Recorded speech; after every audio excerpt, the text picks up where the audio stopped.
समरूप ज्ञातुं न शक्यते लग्न भीति द्वैतचलानुः अद्वैतमात्मनस्तत्त्वं दर्शयन्तो मितस्तराम् तौ वन्दे जगतमाद्यो तयोस्तत्त्वाभिपत्तिः मूलायाग्राय मध्याय मूलमध्याग्रमूर्तये क्षीणाग्रमूलमध्याय नमः पूर्णाय शम्भवे। परं ब्रह्म परं धाम सच्चिदानन्दविग्रहम् ज्ञानेश्वर इति ख्यातं प्रणमामि गुरुं परम्। जयन्ति शिष्यबुद्धिस्ता ज्ञानध्वान्तदिवाकरः रङ्गनाथ महाराजा ब्रह्माभ्यासपरायणः पुंडलीकवरदा हरिविठ्ठल श्री ज्ञानदेव तुकाराम पंढरीनाथ भगवान की जय। माऊली ज्ञानेश्वर महाराज की जय। सद्गुरुनाथ भगवान की जय। सब साधु संतन की जय। अवधूत चिंतन श्री गुरुदेव गोपाल कृष्ण भगवान की जय।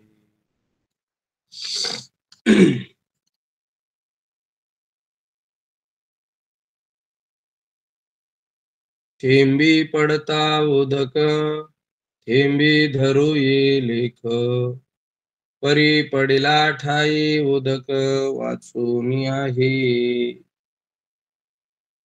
थेंबी पडता उदक थेंबी धरू ये लेख परी पडिला ठाई उदक वाचून आहे। पाण्याचे थेंब खाली पडत असता थेंबाची संख्या मोजता येते, पण ज्या ठिकाणी ते थेंब पडत असतात तेथे पाण्या वाचून दुसरे काही आहे काय? विवरण: मेघातून पाण्याचे थेंब पडताना मोजता येते, पण एकत्र पडल्यावर सगळे पाणीच होऊन जाते. मग कसे मोजता येतील? थेंब अनंत असले तरी पाणी जसे एक आहे, तसे सच्चिदानंद ही पदे तीन असली तरी परमात्मा एक आहे. अर्थात मेघातून पावसाच्या धारा जमिनीवर पडताना जरी निराळ्या दिसल्या तरी ज्या ठिकाणी त्या पडतात त्या ठिकाणी एकच पाणी असते.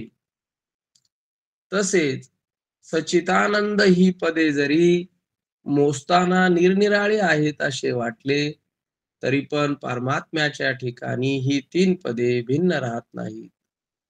म्हणून अवृत्त परमात्म्याशी शब्दाच्या लक्षणावृत्तीचा संबंध कराल तोवरच तो शब्दाला वाच्य आहे, पण शुद्ध स्वरूपात त्याच्या संबंधी कोणतेच वर्णन करता येत नाही. असो, बोला हो महाराज.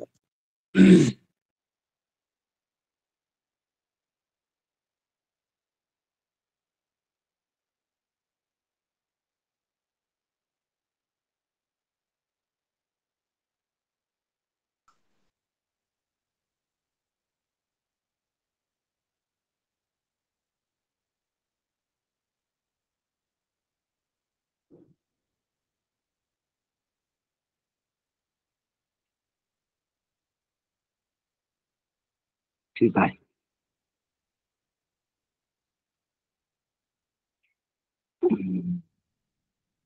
काहीतरी फॉल्ट झाला का?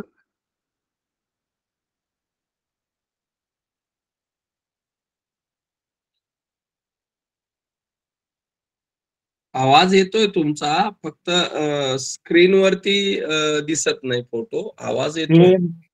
मदन कोण आहेत? मदन ते स्क्रीन प्रेझेंटिंग करायला ऑफ करा स्क्रीन तुमची. मदन कोण आहेत?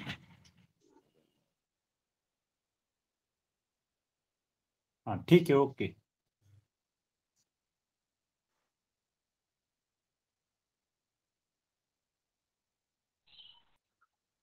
तसं काही करू नका. बाकीचं निवांत राहिलं तर आपल्याला सर्वांना ठीक.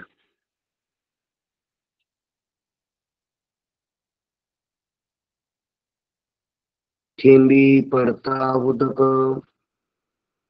थेंबा करू ये लेख, परी पडिल्या थाई उदक, वाचून आहे. थेंबी पडता उदक, थेंबा धरू ये लेख, परी पडिला थाई उदक, वाचून आहे. माऊली ज्ञानोबा या दृष्टांताच्या ओवीतून आपल्याला परमात्म्याचं जे निरुपाधिक अद्वैत असंग केवळ केवळ जे स्वरूप आहे त्या स्वरूपाबद्दल निर्देश करतात शब्दातून. आणि शब्दाचं परिचिन्नत्वच दाखवितात. शब्द तिथं कसा कमी आहे आणि शब्द वाचून कसं शब्दातीत परमात्म्याचं स्वरूप आहे तेच वर्णन करून, शब्दानं वर्णन करून शब्दातीतापर्यंत आपल्याला ज्ञानोबा लक्षात आणून देतात. ते म्हणून मग काय सांगतात ज्ञानोबा? थेंबी पडता उदक, थेंबा करू ये लेख, परी पडिला ठाई उदक, वाचून आहे. दृष्टांत दिलेला आहे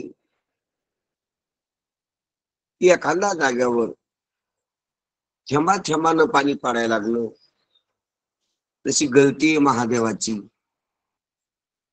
तर ते किती थेंब पडले हे मोजता येते. पाणीच मोजण्याच्या स्थितीमध्ये सापडत आहे थेंबाच्या रूपाला आल्यावर. थेंबाच्या उपाधी सापडलेलं पाणी एककाच्या त्या मोजण्याच्या प्रक्रियेमध्ये येते. परंतु ज्या ठिकाणी ते थेंब पडली, पूर्ण थेंब पडली, तर मग ते थेंब थेंब वेगळे नाहीत. ते सर्व थेंब मिळून एकच पाणी आहे. ते खाली थेंब मोजता येत नाहीत आणि वरच्या पात्रात किती होते हे मोजता येत नाही. फक्त थेंब पाडताना 1, 2, 3, 4 अशी मोजता येते. ते जसं आपल्याला सहज लक्षात येते त्याचप्रमाणे माऊली आपल्या लक्षात आणून देतात की जे निरुपाधिक वास्तव मूळ ब्रह्म आहे, तिथं मोजमाप नाही, तिथं बोलणं नाही, तिथं नामरूप नाही, तिथं भाषा नाही कुठलीच.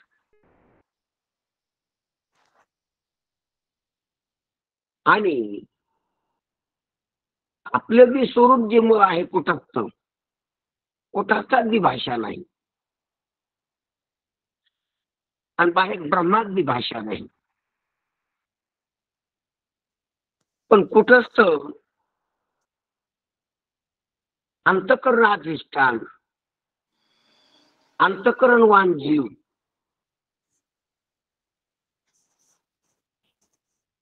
आणि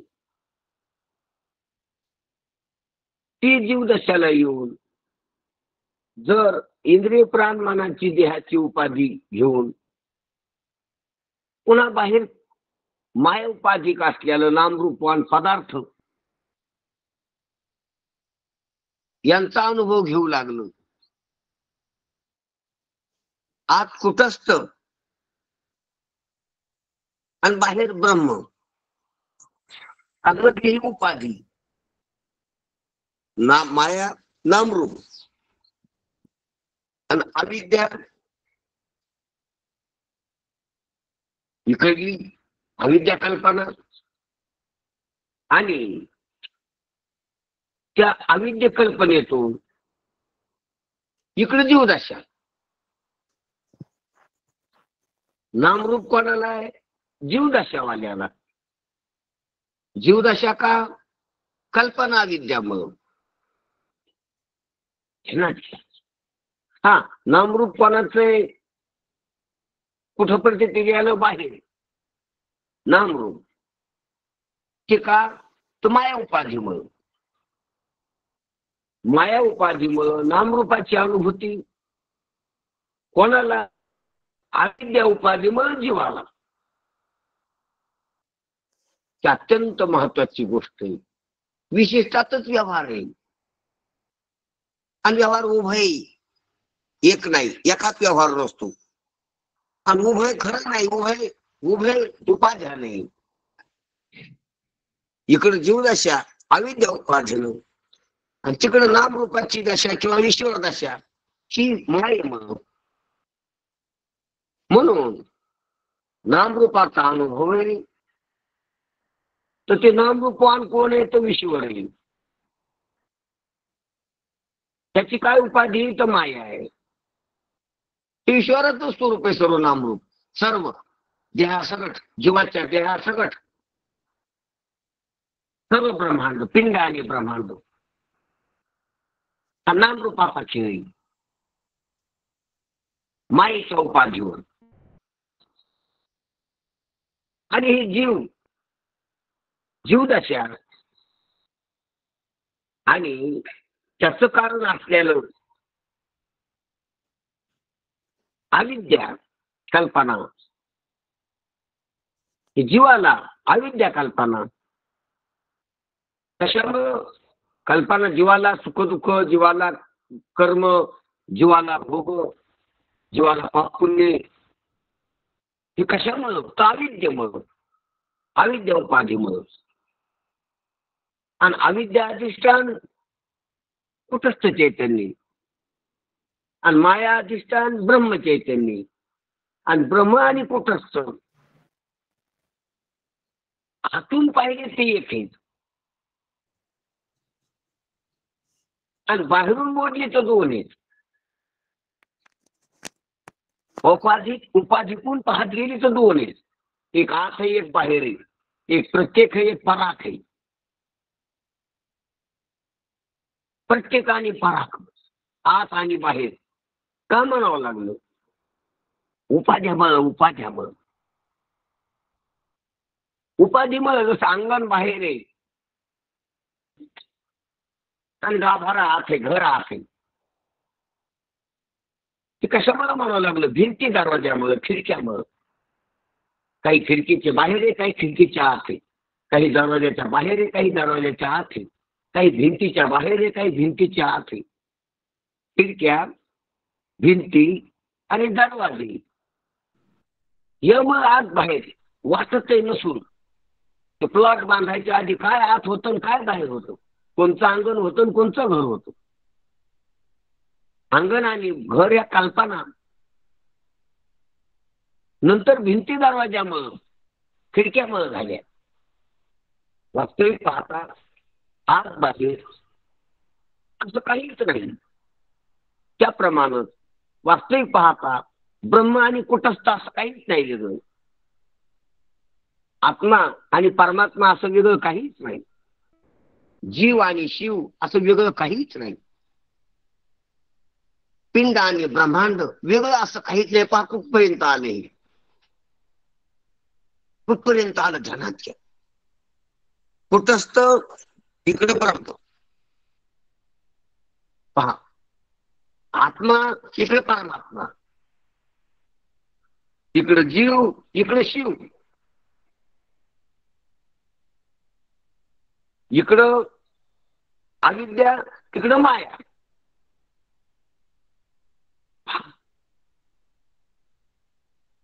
इकडं सूक्ष्म देह, इकडे हिरण्य गर्भ, इकडं स्थूल देह शरीर, इकडे ब्रह्मांड पिंड ब्रह्मांड. इकडे पारतंत्र्य, तिकडे स्वातंत्र्य. इकडे सर्व शक्ती मानता, इकडे अल्पशक्ती मानता. इकडे सर्वज्ञता, इकडे अल्पज्ञता. इकडे सर्व कर्तृत्व होता, इकडे अल्प कर्तृत्व होता. इकडे माया मोहितता, तिकडे माया नियंत्रता. ही जी वेगवेगळी वाटाघाटी झाली, वाटाघाटी झाली का वाटाघाटी भासली, वाटाघाटी दिसली, तसं वेगळं असं काहीच नाही. एकमेव अद्वितीयाच्या ठिकाणी असा जो प्रतिभाग असला तो औपाधिक आहे, तो खरा नाही, तो स्वरूपान नाही, तो स्वभावता नाही. स्वभावता एकच आहे, स्वभावता एकाची भाषा नाही. एक कोण म्हणेल, कशाने म्हणेल, कशा करता म्हणेल. एक म्हणणं एक समजण्यासाठी असतंय, म्हणणं समजण्यासाठी असतंय. पण जिथं न समजत नाही तिथं समजूत कोणाला पाहिजे. समजूतच नाही पाहिजे तर भाषा कशाला पाहिजे. म्हणून तिथे एकपणाची भाषा नाही. भाषे वाचून एकपणा, जाणीवी वाचून एकपणा. नेणीव असती तर जाणीव पाहिजे होती, तिथे नेणीवच नाही. म्हणून जाणीव नाही, जाणीवेची गरज नाही. पहा, परमात्म्याच्या ठिकाणी जाणीवेची गरज नाही. ज्या गोष्टी परमात्म्याच्या ठिकाणी आनंदाची गरज नाही, जाणीवेची गरज नाही.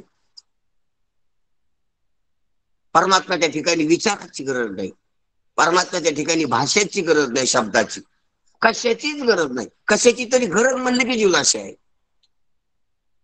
गरज म्हणजेच वासना, उणीव, मायनस, काहीतरी कमी. म्हणून गरज म्हटली की झाला जीव. गरज नाही असं कळालं की झाला परमात्मा. त्या गोष्टी म्हणून आपला विषय मुख्य काय चाललेला आहे की पाणी कुठं मोजता येते. पाणी पाणीपणात पाणी मोजता येत नाही. ते जर औपाधिक रीतीनं वेगळं पाहिल्यासारखं दिसलं त्या वेळेला मोजता येते. व्यवहारात आल्यावर मोजता येते. आणि व्यवहारात येणं ध्यानात घ्या खरं नाही, म्हणून मोजणं खरं नाही. म्हणून परमात्म्याला काही बी म्हणणं खरं नाही. त्याला नाही म्हणणं तर खरं नाही, त्याला आहे म्हणणं की खरं नाही. त्याची निंदा तर खरी नाही, त्याची स्तुती बी खरी नाही. त्यांनाच ज्या गोष्ट त्याचं वर्णन करणं पण खरं नाही, निंदा करणं जशी खरी. जसं शिशुपालाला निंदा केली ती खरी नाही, तशी कोणी भक्तानं स्तुती केली ती बी खरी नाही. याच्या उदाहरणात साधन आहे भक्ताच्या, पण त्याच्या ठिकाणी लागत नाही. सगुण, मेघश्याम, निर्गुण, निराकार, कैवल्य, काय विष्णू सहस्रनाम. अत्यंत गंभीर समस्या आहे. विष्णू सहस्त्र नाव सुद्धा त्याच्या ठिकाणी लागत नाहीत, आणि शिशुपालानं दिलेल्या शिव्या बी त्याच्या ठिकाणी लागत नाहीत. अल्लाह निरंजन, निराभास किंवा कशा नाही. तुका म्हणे वाणी गेली, तुका म्हणे वाचा राहिली कुंठित. तिथं कुठं मोज नाही. म्हणून मोजण्याची प्रक्रिया कुठं होत असते, विशिष्टात होत असते. आणि ते विशिष्ट खरं नसते, विशिष्ट औपाधिक असते, विशिष्ट प्रतिभास असतो.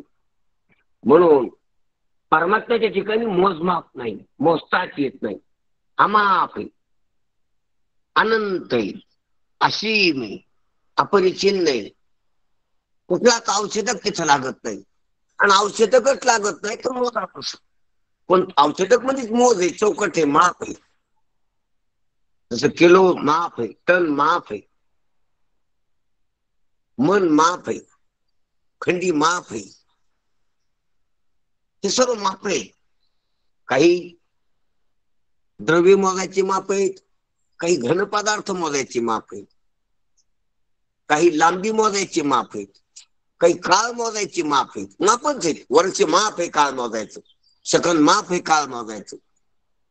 काल मापक लांबी मापक, घन मापक, द्रव्य मापक, उष्णता मापक मापक,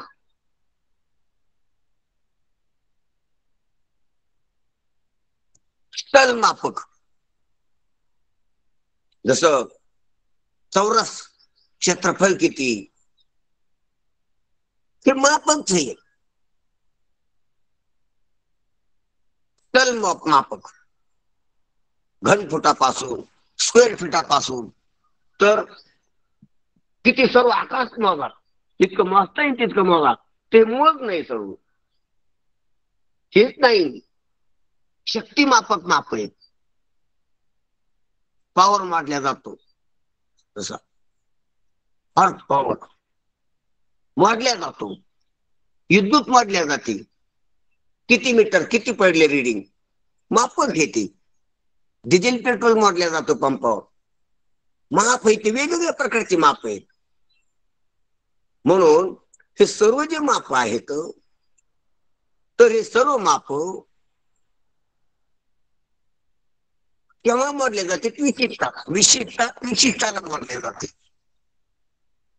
विशेष्याला मोजता येत नाही, कारण विशेष्य एक असते, विशेष्य लय मटेरियल असते. विशेषाला मोजता एकाच कोणाला मोजा, कोण मोजा, कशाला मोजा, कशा करता मोजा. म्हणून ब्रह्म मोजता येत नाही. आणि मोजणं विशिष्टाचा महत्वाचा विषय. आणि विशिष्टानं असते, विशिष्टात मोजणं असतंय आणि विशिष्टानं मोजणं असते. म्हणून मोजणं अनेक प्रकारचं होते. आताच आपण पाहिले कितीतरी प्रकारचं मोजणे. आणि ते मोजणं अनेक प्रकारचं काय आहे, साधनं अनेक असल्यामुळं. म्हणून पहा ना, एकच ब्रह्म आहे, पण त्या ब्रह्मालाच जर विशिष्टात मोजलं, इकडून विशिष्टात कसं मोजलं, ब्रह्म ब्रह्म मोजता येत नाही. मग माया, माया बी तितकी मोजता येत नाही. मग गुण, गुण बी तितके मोजता येत नाहीत. मग नामरूप, नामरूपाचे पदार्थ, भूत, भूताचे पदार्थ नामरूपवान झाली मोजायला सुरुवात. आणि हे झालं इकडं इकडे खंडर खंडर झाली अशी, इकडं कुठंच मोजता येत नाही. मग अविद्या आहे, अविद्या बी मोजता येत नाही. मग अंतकरण, अंतकरण बी तितकं मोजण्याच्या टक्क्यात सापडत नाही. मग इंद्रिय आणि मग ईशी, इकडं स्तन मात्रा सूक्ष्मशी अंतकरणातली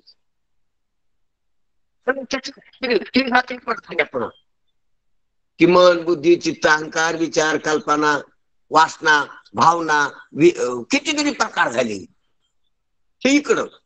आणि मग त्याच्या औषधातून मोजता येते इंद्रियातून.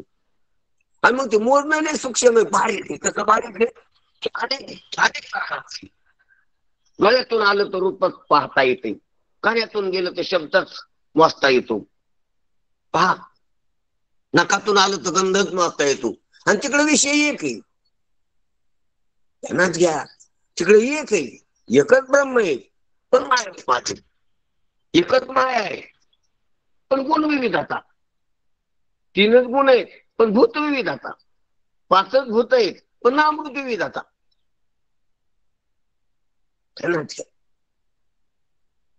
ही विविधता आहे. आणि विविधता विविधतेनच मोजता येते. अत्यंत महत्वाचा विषय. इकडे जीवदशीतली विविधता पिंडात आणि ब्रह्मांडात शिवदशीतली विविधता. विविधतानं विविधताच ग्रहण होते, विविधतानं विविधताच मोजता येते. रूप मोजता आलं डोळ्यामुळं, गंध मोजता आलं नाकामुळं. काय मोडलं कशानं मोडलं घ्या. कशाचा आहे गंध म्हणले वस्तूचा. कोणती वस्तू आहे ती म्हणजे तिचं काय नाव आहे, काय रूप आहे, तिचं कशाचं तिचं कारण काय, तर पृथ्वी वासना लिहा. इकडं असं झालं. पृथ्वी नाम आहे पण पृथ्वी रूप आहे, गुणाचं. ते गुण कशाचा आहे? मायेचा. आणि ती मायेचं काय स्वरूप आहे? तानिर्वचनी, अध्यस्त. कशावर येतं? ब्रह्मावर. ब्रह्म किती येते? एक आहे. ते एक ती मायेमुळे म्हणली काय, हे अनेकामुळे एक म्हणू लागलं. त्या ब्रह्माला एकपणाचा जो आरोप आला तो देखील मायेनं दाखवलेल्या विविधपणाच्या भाषामुळं. आणि तसंच इकडे जर शोधित गेले की तसं कुठंच त्याला एक म्हणून लागत आहे. मग कुठंच एक ब्रह्म एक दोन का नाही? हा, ही जीवदशा जर खोटी कळाली, कल्पित कळाली, जर अशी झाली तर कुठंच आणि ब्रह्म दोन नाही. आणि दोन नाही तर मग मोजणं नाही, दोनात मोजणं असते. म्हणून थेंबाच्या चपक्यात सापडण्याला पाणीच मोजता येतंय.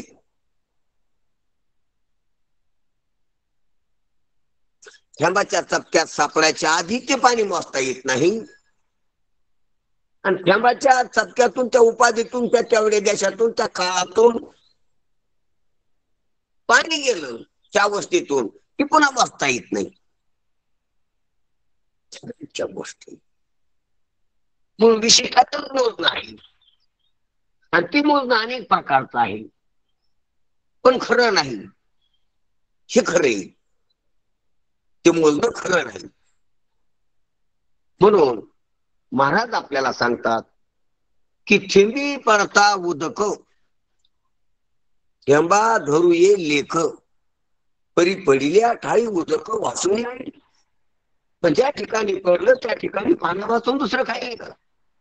1 2 3 4 असा पाणी 50 100 मोडलं, मग 100 पाणी आहे का खाली पडलेलं? ती खालच्या पात्रात पडलेलं 100 आहे का पाणी?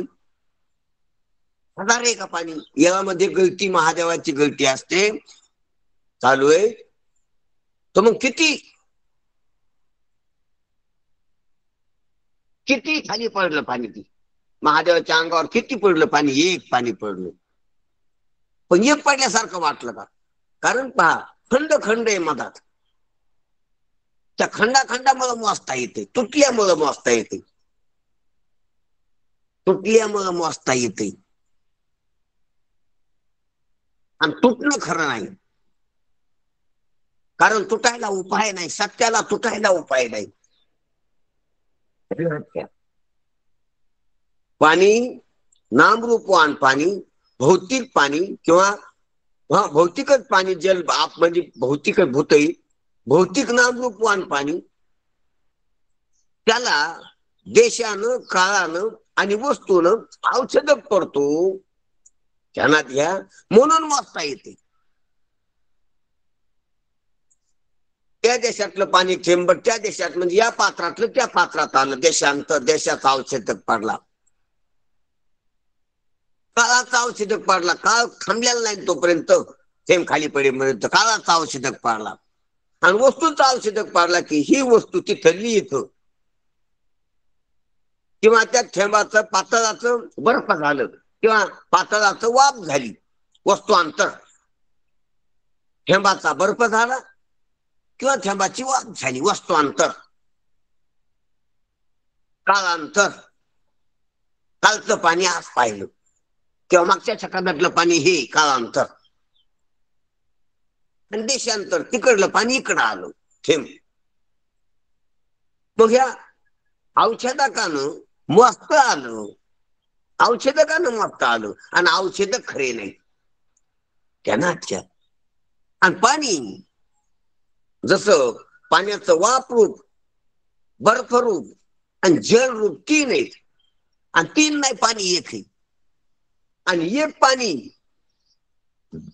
ध्यानात घ्या, ते 3 पाणी नाही, ती एक आहे. मग एक पाणी कसं आहे? ते पाणी बर्फ केव्हा जर उष्णता 0 झाली तर, ते पाणी वाफ केव्हा जर 100 डिग्री तापमान झालं तर, ते पाणी केव्हा जर 100च्या आणि 0च्या मध्यंतरी तापमान असलं तर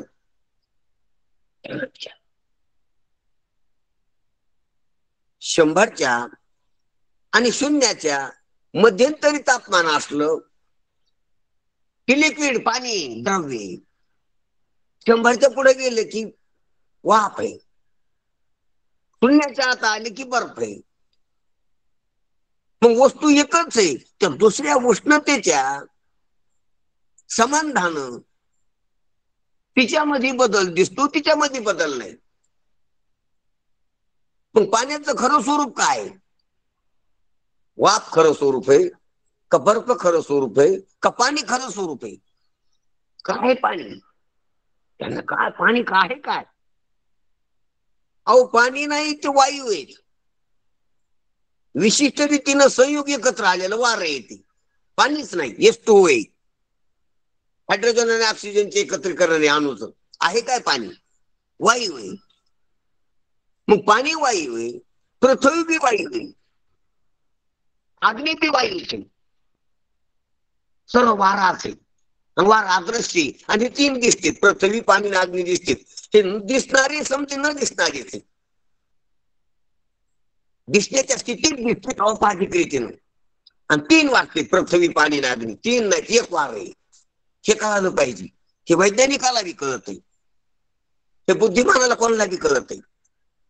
पृथ्वी घन, पाणी पातळ आणि अग्नी उष्ण, 3 प्रकारचे. 2 वस्तू आहेत आणि 1 शक्ती वाटते. पृथ्वी आणि पाणी वस्तू पदार्थ आहेत, पदार्थ विज्ञानात बसते. म्हणजे वस्तू आहेत, ती द्रव्य आहेत. आणि हे इकडं जर पाहिलं, अग्निशक्ती, अग्नी वस्तू नाही अशी. अग्नीचे अणुरेणू नाहीत, अग्नीला स्वतः वजन नाही. शक्ती येते, त्याची हस्तगत होत नाही. मीठ येते, उष्णता आहे, अंगार आहे, ज्वलन आहे, प्रकाश आहे, शक्ती येते. आणि ती शक्ती पदार्थाला पकडून असते, उपाधीला. म्हणून इंधनाला पकडून आहे अग्नी. कधी घन इंधनाला पकडू नये, कधी द्रवरूप पेट्रोल डिझेल तेल त्याला पकडू नये, कधी वायुरूप गॅसला किंवा ऑक्सिजनला जाईल आहे. शक्ती कशाच्या तरी आश्रयाने राहत असते, घनाच्या, द्रवाच्या किंवा वायूच्या. म्हणून पेशीला अग्नी कोणीच पाहिला नाही अजून. इंधना वाचून अग्नी कधीच पाहण्यातच नाही कोणाच्या. औपाधिकच आहे सर्व. लाकडाला, गौरीला लागलेला अग्नी पाहिला आपण, किंवा तेलाला लागलेला, वातीला लागलेला अग्नी पाहिला, किंवा गॅसला, ऑक्सिजनला जाळताना पाहिला. ज्योत पाहिली तर ऑक्सिजनचं ज्वलंत रूप येते आकाशात.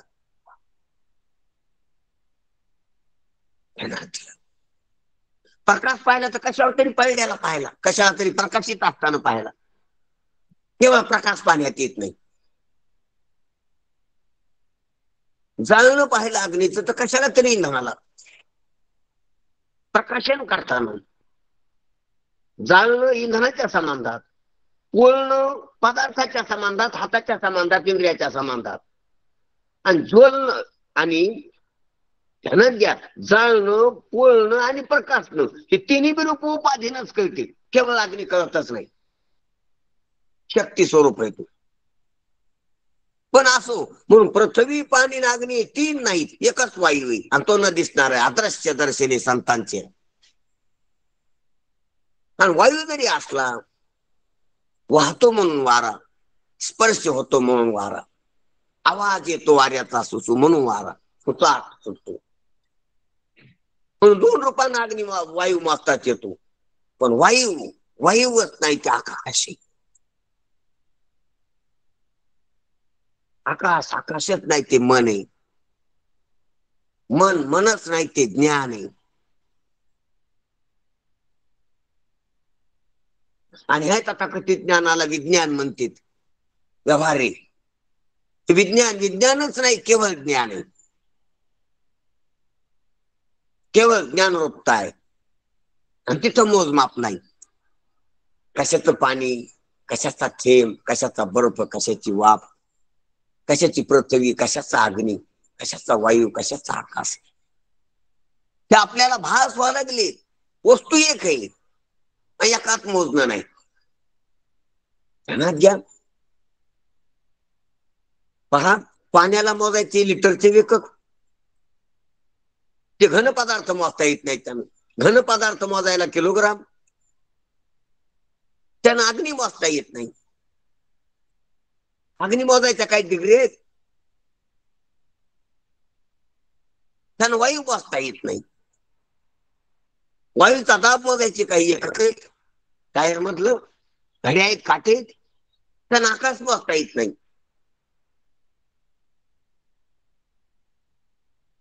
आकाशाची चतुर्सीमा चौरस्ता किंवा वलयता मोजण्याची काही माप आहे, क्षेत्रफळ काढण्याची. त्यानं मन मोजता येत नाही. मन मोजायची काही माप आहेत वैज्ञानिकांकडे, मानस रोग तज्ञाकडे. त्यानं ज्ञान मोजता येत नाही.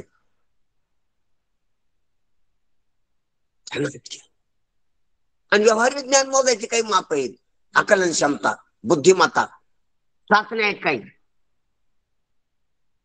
बुद्धिमत्ता मोजण्याच्या, त्यांना आत्मा मोजता येत नाही. हे सर्व मोजणं माप अविद्यिक आहेत. अमाप हे परमात्मा, अनंत आहे परमात्मा, हे बी बोलणंच झालं. पण त्यानं अंत केला मोजण्याचा. ते बोलणं मापायचा एकाचा अंत करते, म्हणून कामाचं बोलणं. अनंत परमात्म्याला म्हणणं मंथुनी नवनीता तैसे घे अनंत, हे जी माऊली म्हणते. अनंत म्हणण्यामध्ये सर्व मोजमापाचा अंत झाला, सर्व परिच्छिन्नतेचा अंत लक्षात आला. ही श्रुतीची कृपा आहे की सर्व उपाध्या निवृत्त होत्या. उपाधिक सर्व धर्म, सर्व भाव, सर्व वाटलेली कल्पना वलकना सर्व निवृत्त होतात. म्हणून महाराज म्हणतात की जसं प्रत्येक पदार्थाला काही काही मोजता येते, काही काही समजून घेता येते, बोलता येते, व्यवहार करता येतो, तर सर्व व्यवहार उपाधिक आहे. तसाच आम्ही प्रयोग केला की त्या परमात्म्याला समजून देताना सचित आनंद असं म्हटलो. ते थिंब थिंब मोडण्यासारखंच झालं. महाराज म्हणतात गुरु शिष्याला समजावून देताना असं ब्रह्म अफाट आहे, ब्रह्म अपार आहे, ब्रह्म अनंत आहे, ब्रह्म अपार आहे, ब्रह्म निरावच्छेदक आहे, अपरिसीम आहे. रामकृष्ण ब्रह्म व्यापक, व्याप्य व्यापक भाव सुद्धा नाही, निरपेक्ष अवस्था अतिथी. तर ते शिष्याच्या घरी उतरून देताना सत चित आनंद असं हळवारपणानं त्याला जसं जसं झेप त्याला महाराज हा चर्चे वाढे ना खाचे, वेधे ना वेचे, अव्ययपणे. बरोबर बरोबर. हा, त्या ब्रह्म कसं आहे तर ते कोण्याच लक्षणात आणि कोणत्याच प्रकारच्या औषधाला सापडत नाही. ते इतकं ते निर्मळ आहे, इतकं सोहळ आहे की त्याला कशाचा स्पर्श, कशाचा शब्द, कुठल्याच प्रकारची वृत्ती स्पर्श चालत नाही. अशा प्रकारचं ते निर्मळ आहे. जे जे देव निर्मळ, निराजन अखिल मंगळ, जन्म जरा जलद जाल प्रभंजन. अशा प्रकारचं माऊली त्यांचं वर्णन करतात. किती निर्मळ आहे, किती निष्कळंक आहे. महाराज त्याचं वर्णन करताना निराभाशी पूर्ण झालो समरसा, अखंड ऐक्याचं पावलो आणू, निरंजने आम्ही बांधिले घर, निराकारे निरंतर राहिलोसी. निराभाशी पूर्ण झालो समरस, अखंड ऐक्याचं पावलो आम्ही. असं तुकोबार आहे त्या तत्वाचं, त्या स्वरूपाचं आपल्यापाशी विवरण करून सांगतात. त्या माप आहे, आघात आहे, अफाट, हे बी बोलणं झालं. पण याला खंडित केलं, ध्यानात घ्या. हे बी बोलणंच आहे, पण बोलणं खंडित करणारं बोलणे, परिच्छिन्नता खंडित करणारं बोलणे, उपाध्याचा निराश करणारं बोलणे, औपाधिक धर्माचा निराश करणारं बोलणे, याची पायरी करणारं बोलणे आणि तिकडे उड्डाण करणारं बोलणे, म्हणून हे बोलणं बोला.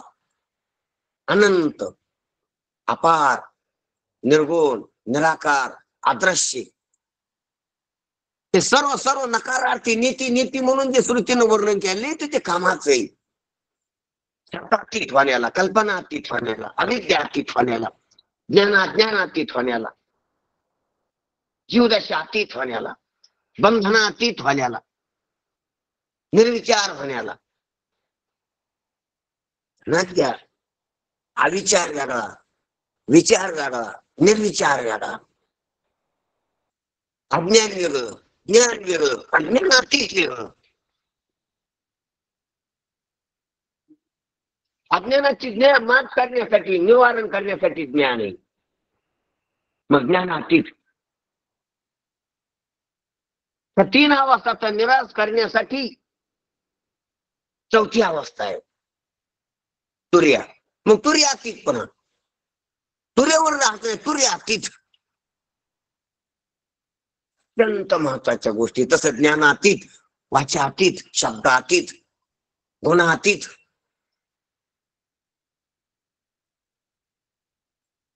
अवस्थातीत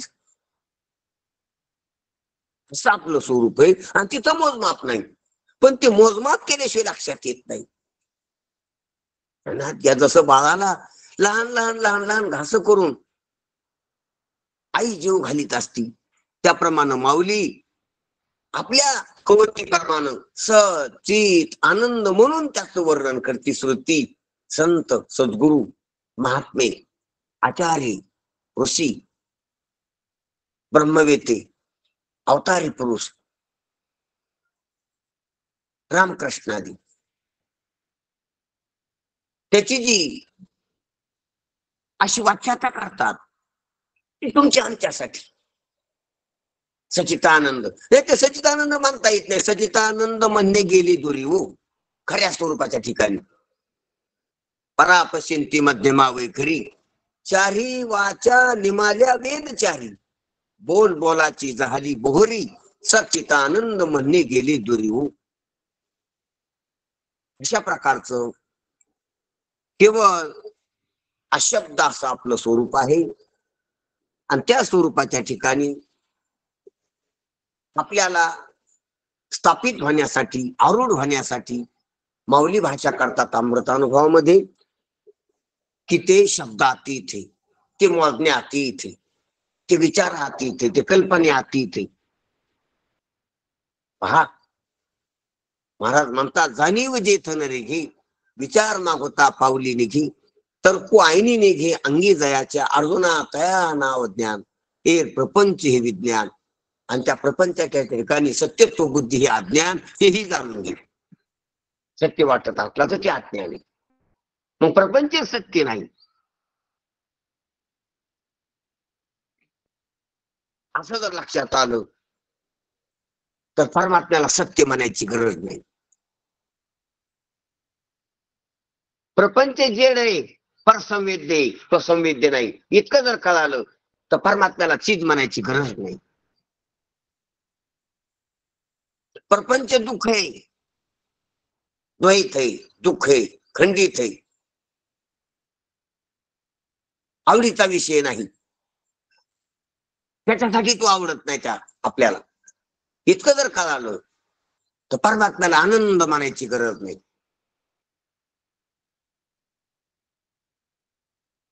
आपल्या ठिकाणी द्वैतच अजिबात झालं नाही, होणार नाही, होणं शक्य नाही, हे जर कळालं तर परमात्म्याला अद्वैत मानायची गरज नाही. आपण जर कशाने लिप्तच होत नसतो, अलिप्त राहण्याची कला जर अवगत झाली, अनुभूती जर आली, तर परमात्म्याला असंग मानण्याची गरज नाही, असंग शब्दाची गरजच नाही. सत चित आनंद असंग अद्वैत, अवाच्य, अव्यवहार्य, अव्यक्त, हे जे सर्व शब्द आहेत काही काही काही काही वीक पॉइंट मुळे बोलावं लागतील. आपल्या जोपर्यंत जितकी जीवदशा असेल तितके शब्द आपल्यासाठी शास्त्राचे आहेत. आणि जितकी आपली जीवदशा गेली तितकं आपल्यासाठी मोकळं झालं. आपल्याला शास्त्रात शब्दाचा भार नाही होत, काही गरज नाही त्या शब्दाची आपल्याला. मग ज्या दिवशी पूर्ण आपण आपल्यावर आरूढ होतो त्या दिवशी कुठल्या शब्दाची, लौकिक शब्दाची बिन वैदिक शब्दाची बी गरज नाही. शब्दातीत जीवदशेमुळं, जीवदशा जाण्यासाठी वैदिक शब्दाची गरज आहे.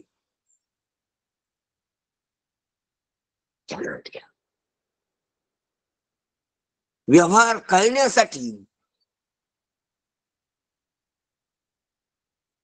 धर्म ग्रंथांच्या शब्दाची गरज आहे.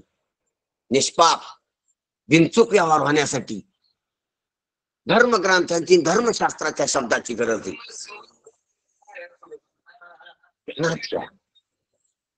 कशाची गरज आहे? आयुर्वेदाच्या शब्दाची कशाची गरज आहे? रोग आणि रोगासाठी.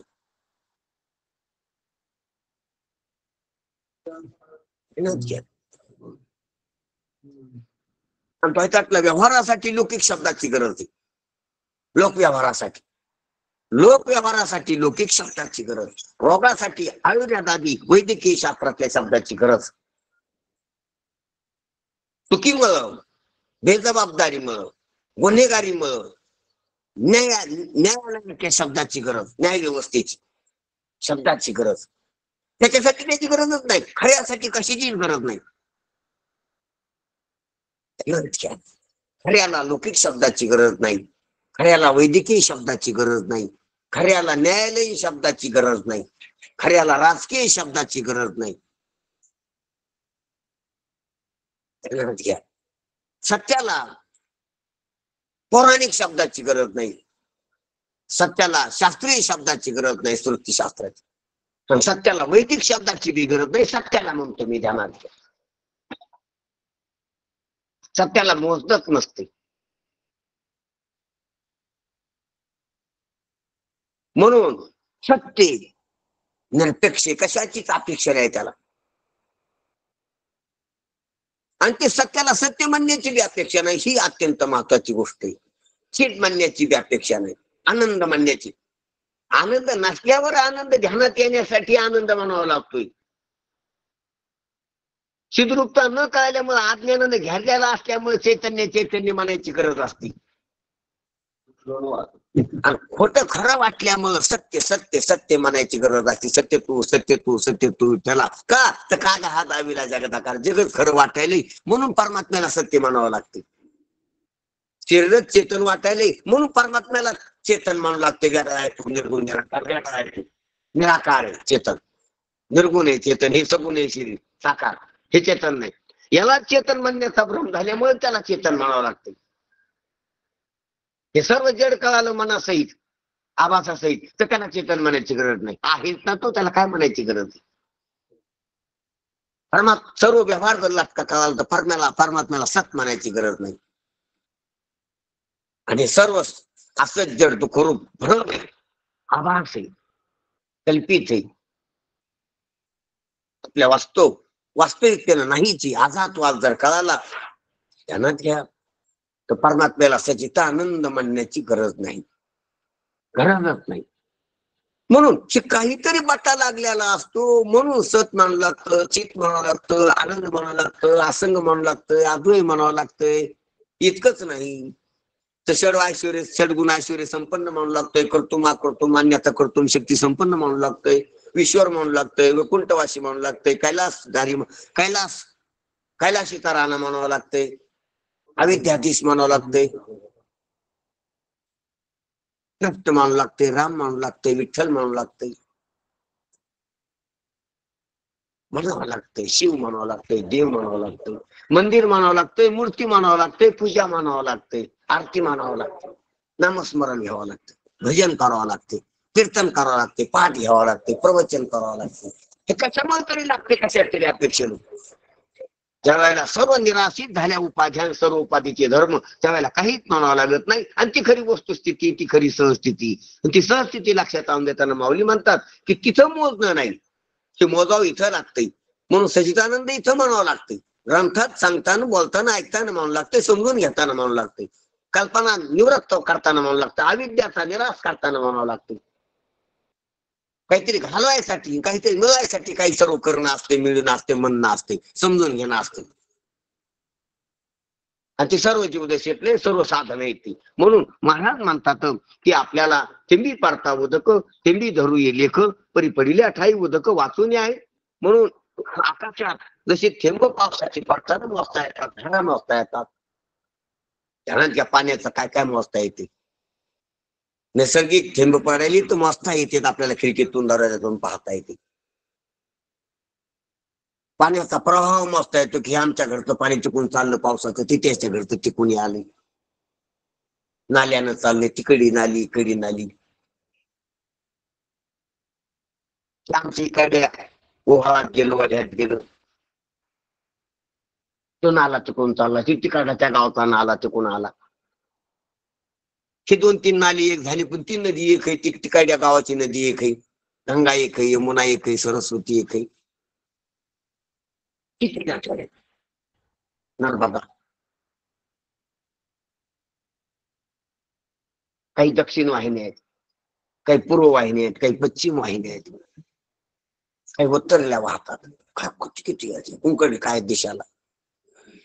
त्या सर्व नद्या समुद्रात गेल्या, पण समुद्र एक नाही. अरबी समुद्रात गेल्या काही, हिंदी महासागरात गेल्या काही, ते बी भारतातच आहे. दुसरीकडले मोठे सागर आहेत, किती नद्या आहेत, दुसऱ्या अमेरिकेकड, ऑस्ट्रेलियाकड, अनेक दुसऱ्या खंडाने. त्याचे एका पृथ्वीवरलं पाणी, पण अनेक ग्रहावर पुन्हा कुठं कुठं पाणी. कसं वाचा, किती ग्रह आहेत, किती ब्रह्मांड आहेत, किती पाणी. आपण तर मोजित होतो, किती आवाज हवे पाणी सर्व ग्रहावर, सर्व ब्रह्मांडात. आणि पाण्याचं हे दिसायला लागलेलं आपल्याला दृश्य रूप आहे. पाणी पृथ्वी, पाणी अग्नी, पाणी वायू आहे. आणि पृथ्वी, पाणी, अग्नी, वायू नाही, एकच भूत आहे, एकच आकाश आहे, एकच मन आहे, एकच ज्ञान आहे.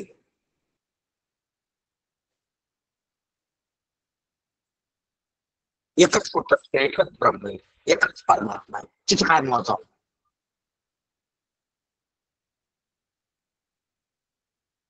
वेगळं काय. पण इकडे विशिष्टात मोजणं असतं, खाली उतारल्यावर मोजणं असतं, वरी गेल्यावर मोजणं नसतं. जसं जागृती स्वप्नात मोजणं नाही, सुसुप्तीत मोजणं नाही. सुसुप्तीला तरी बाहेर येऊन वाचता येते.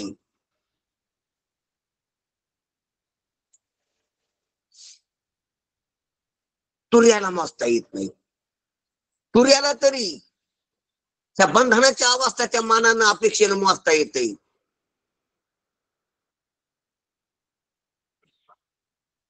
कैवल्याला मोजता येत नाही, उन्मनीला मोजता येत नाही. उन्मनीला तरी मोजता येतं, आवाजच्याला मोजता येत नाही. उन्मनीला तरी उन्मनी म्हणता आलं, असो अव्यवहार्य, आवाजचे अद्वैत, अव्यक्त, तिथं मोजमाप नाही. तेच सांगायलीत महाराज की थेंबी पडता उदक, थेंबात धरू ये लेख, परी पडल्या काही उदक वाग. अरे जरी करता मोडलं तर काय, आपण पाणी कुठे पाणी, अग्नी येतो कुठे अग्नी, वायू येतो कुठे वायू, आकाश येते कुठे आकाश, मन येते कुठे मन, ज्ञान येते कुठे, व्यवहार्य ज्ञान, अव्यवहार्य ज्ञान येते ब्रह्म. हे कळून घ्यायचं आधी. काय बसली मोजी, मग ब्रह्माच्या ठिकाणी पाणी, पृथ्वी, अग्नी, वारा हे वेगळेच नाही, ते काय मोजता. आणि मोजायची साधनं पण वेगळी नाहीत. इंद्रिय प्राण मन हे पण वेगळे नाही, जीवन शिव वेगळे नाहीत, अविद्यान माया वेगळी नाही, तर कुठं ब्रह्म वेगळी नाहीत. काय मोजता, कशानं मोजता. हे वेगवेगळं वाटतं, हाच भ्रम आहे. आणि वेगवेगळं वाटण्याच्या भ्रमाला ग्रही धरून मोजणं हे व्यवहार आहे. म्हणून व्यवहारला काय,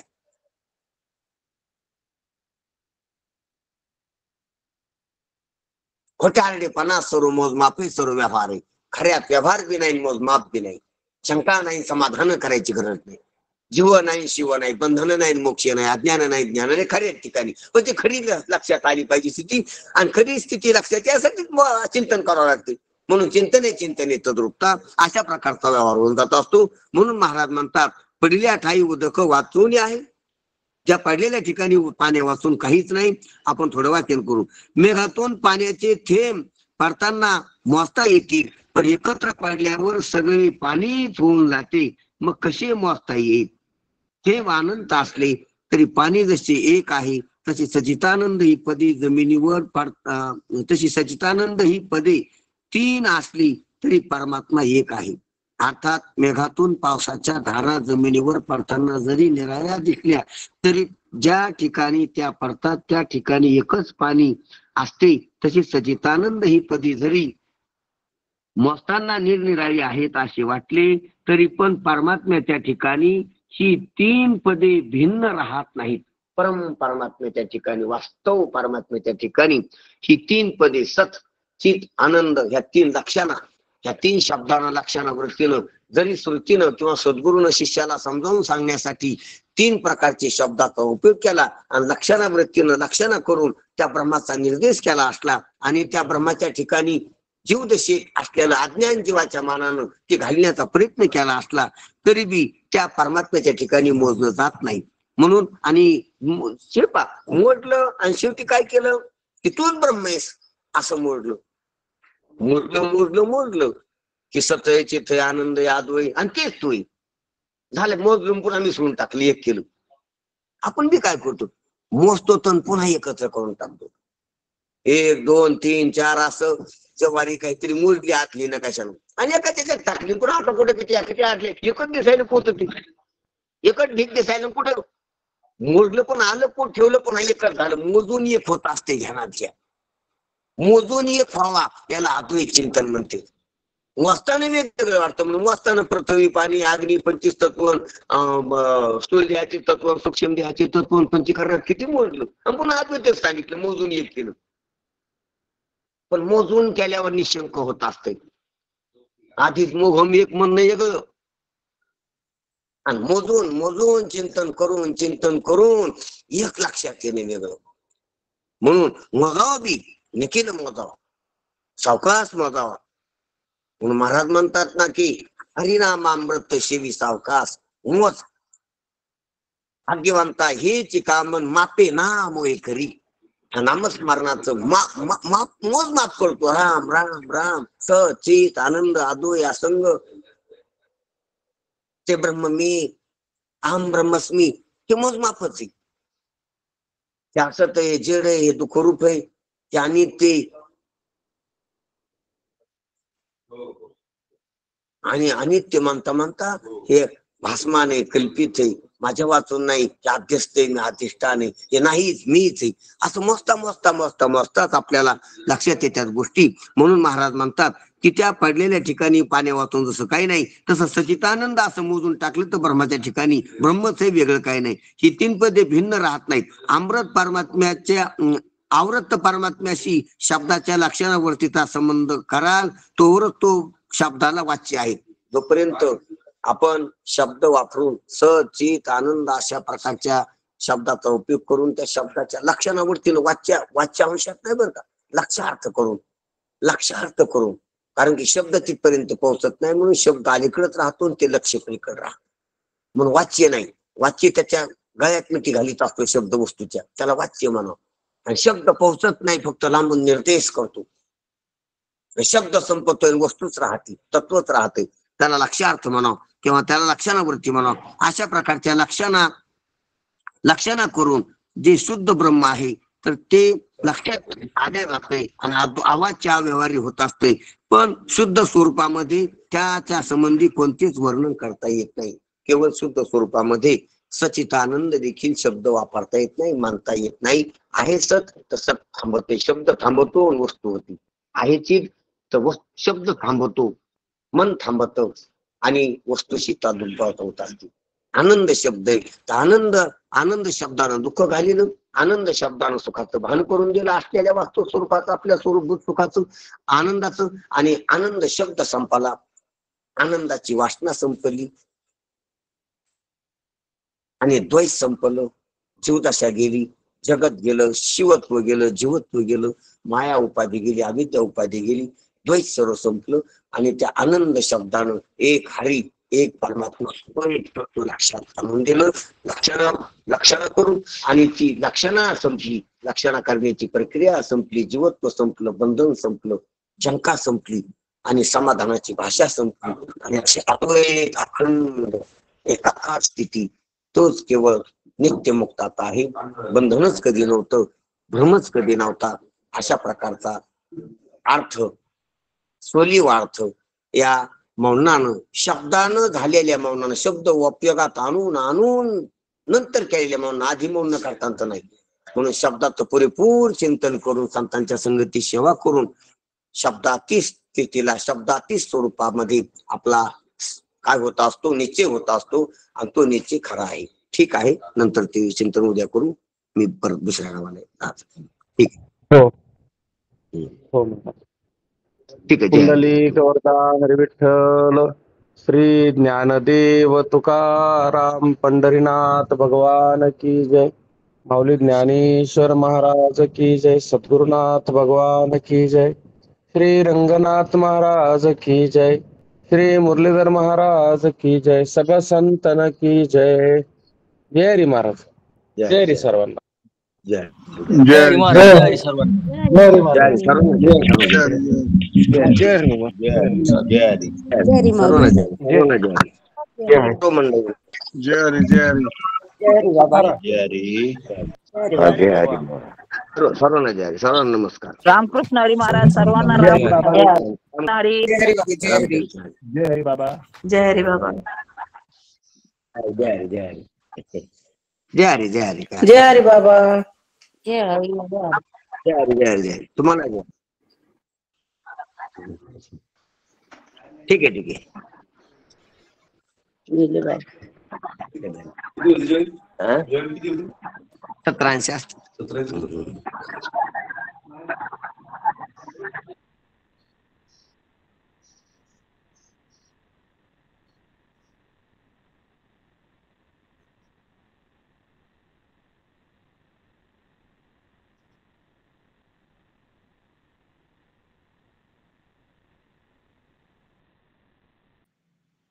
शामराव जय हरी.